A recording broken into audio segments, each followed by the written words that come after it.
Hello everyone, আসসালামু আলাইকুম। আমি আপনাদের মাঝে আজকে একটা জরুরি কি একটা ওষুধ শেয়ার করবো, যেটা আমাদের শরীরের জন্য চর্বি কমাতে অনেক সাহায্য করবে। সেটা হচ্ছে পুদিনা পাতার রস। যেটা আমরা যেটা আমরা খেলে আমাদের শরীরে পেটের চর্বি, লিভারের চর্বি কিছু কমাতে সাহায্য করবে। এটা আমাদের শরীরের এনার্জি ধরে রাখার জন্য, ক্লান্তি দূর করার জন্য এটা অনেক সাহায্য করবে। সেটা হচ্ছে আপনি কীভাবে করবেন, আপনি কিছু পুদিনা নেবেন। পুদিনা নেওয়ার পর একটা লেবু নেবেন। পুদিনাকে আপনি ব্লান্ডার আছে না, জুস মেশিনে ব্লান্ডার করে নেবেন, জুসের মতো করে নেবেন, বেশি পানিও না। করার পর এগুলোকে ছাঁকনি দিয়ে ছেঁকে নেবের পরে এখানের মধ্যে একটা লেবু চিপে দিবেন, যেরকম আমি দিচ্ছিলাম ওইরকম।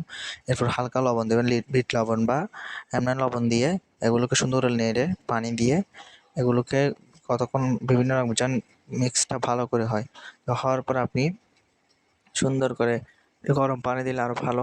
ঠান্ডা পানি বা ঠান্ডা পানি কি নর্মাল পানি বা গরম পানি দিলে বেশি ভালো। তো আপনি এগুলো নিয়ে সুন্দর করে আপনি এগুলো যখন প্রতিদিন সকালে খালি পেটে খাবেন, দেখবেন আপনার কোষ্ঠকাঠিন্য হতে বিভিন্ন যত সমস্যা আছে সেগুলো আস্তে আস্তে দূর হওয়ার জন্য সাহায্য করবে। এটা আমি প্রায় প্রতিনিয়ত খেয়ে থাকি আমার যখন সমস্যাগুলো ফেস করি তখন। আপনারাও চাইলে ট্রাই করতে পারেন, যা আপনাদের সমস্যাগুলো দূর করতে সহায়তা করবে। তাই আমি মনে হচ্ছে আপনাদের মাঝে শেয়ার করা, তাই আপনাদের মাঝে আমি এটা শেয়ার করলাম।